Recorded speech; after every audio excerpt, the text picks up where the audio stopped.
अस्सलाम वालेकुम, this is ODA foxtrot from defence outpost. तो पाकिस्तान और बांग्लादेश के हवाले से डिफेंस से रिलेटेड कल से काफ़ी ज़्यादा इंपॉर्टेंट अपडेट्स आ रही हैं। एक बहुत ही ज़्यादा इंपॉर्टेंट विजिट है जो पाकिस्तान की साइड से कल ही बांग्लादेश के अंदर कंडक्ट किया गया है, उसके ऊपर बात करेंगे। और साथ ही साथ कुछ पाकिस्तान के ऐसे सीक्रेटिव वेपन्स हैं जिनको लेकर बांग्लादेश के कॉन्टेक्स्ट में भी बात चल रही है, तो वहाँ पर भी जो कन्फ्यूजन है उसको क्लियर आउट करने की कोशिश करेंगे। तो वीडियो जो है वो काफ़ी ज़्यादा इंपॉर्टेंट होने वाली है, इसको आपने एंड तक देखना है। लेकिन उससे पहले चैनल को सब्सक्राइब नहीं किया हुआ, please make sure to like this video and do subscribe to the channel. सबसे पहले जो मोस्ट इंपॉर्टेंट अपडेट है इस पूरे सिनेरियो के अंदर उसको डिस्कस कर लेते हैं। तो पिछले 15 सालों में पहली मर्तबा कल पाकिस्तान की साइड से पाकिस्तान की जो डेप्यूटी फॉरेन सेक्रेटरी हैं आमना बलोच, उन्होंने बांग्लादेश का एक काफी ज्यादा इंपॉर्टेंट विजिट कंडक्ट किया। और ये जो विजिट है ये पिछले 15 साल में पहली दफा ऐसा हुआ है कि पाकिस्तान की तरफ से बांग्लादेश के अंदर एक high level diplomatic visit conduct किया गया है। जो हमारी फॉरेन सेक्रेटरी हैं उन्होंने कल बांग्लादेश के काफी ज्यादा टॉप ऑफिशियल्स के साथ मीटिंग को कंडक्ट किया, जिसमें दोनों मुल्कों के दरमियान जो इंपॉर्टेंट सेक्टर्स हैं उनके ऊपर डिस्कशन की गई। और साथ ही साथ यहाँ पे एविएशन और डिफेंस के सेक्टर में काफी ज्यादा इंपॉर्टेंट डिस्कशन हुई है, जिसके दो काफी ज्यादा इंपॉर्टेंट रीजंस है। पहला ये कि बांग्लादेश की मिलिट्री इस टाइम के ऊपर काफी ज्यादा अंडर पावर्ड है, इतना उनके पास इक्विपमेंट नहीं है कि वो फ्यूचर में इंडिया की अग्रेशन या हॉस्टाइल एक्शंस को काउंटर कर सके। तो इस टाइम के ऊपर वहां पर जो एक सबसे मेन सोच पाई जाती है वो ये है कि किसी भी हालत में बांग्लादेश मिलिट्री को ज्यादा केपेबल बनाना है, क्योंकि फ्यूचर का कोई पता नहीं है। ऑब्वियसली इस सिलसिले में वो कोई भी डिफेंस इक्विपमेंट जो है वो इंडिया से परचेज नहीं कर सकते, और अगर किसी कंट्री से वो लोग इस टाइम के ऊपर इक्विपमेंट परचेज करने में कंफर्टेबल है तो वो चाइना है या फिर पाकिस्तान है। चाइना के साथ साथ पाकिस्तान की जो डिफेंस इंडस्ट्री है वो इस टाइम के ऊपर काफी ज्यादा ग्रोइंग स्टेज के अंदर है। हम लोग बहुत सारी जो क्रिटिकल टेक्नोलॉजीज हैं, जो नीश टेक्नोलॉजीज हैं, उनको ऑलरेडी डेवलप कर चुके हैं, चाहे वो क्रूज मिसाइल्स हो,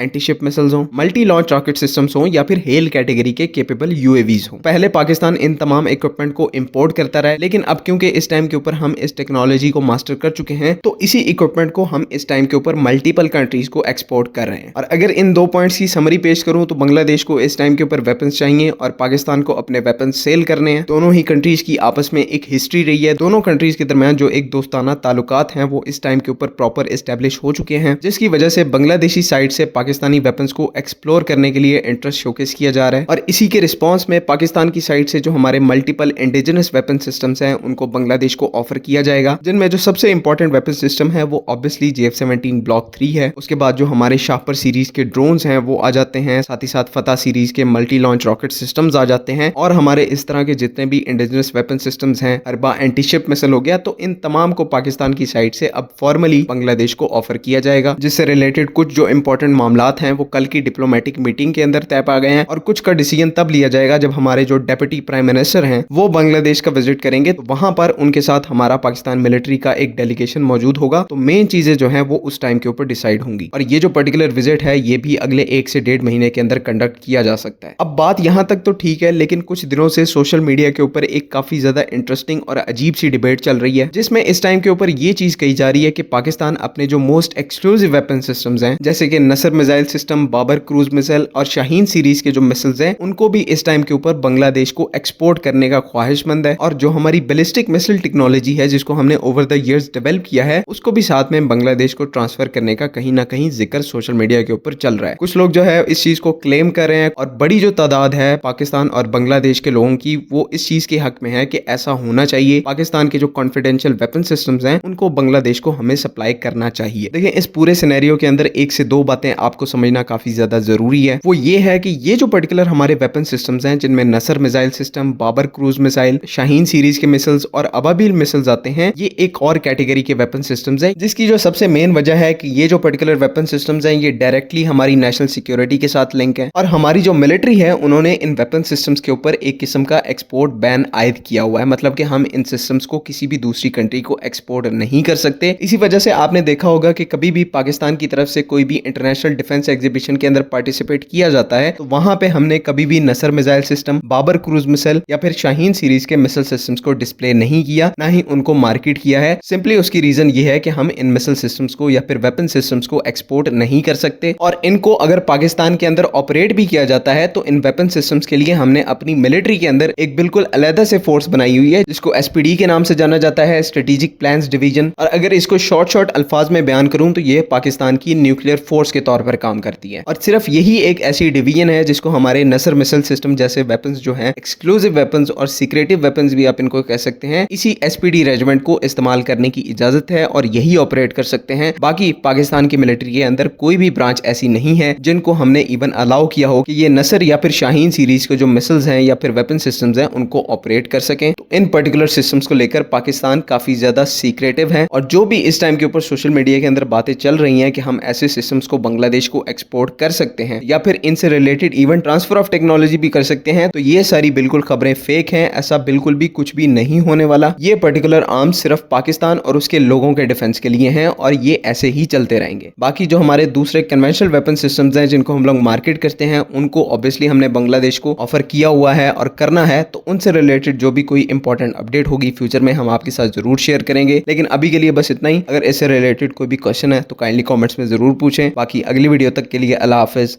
पाकिस्तान जिंदाबाद।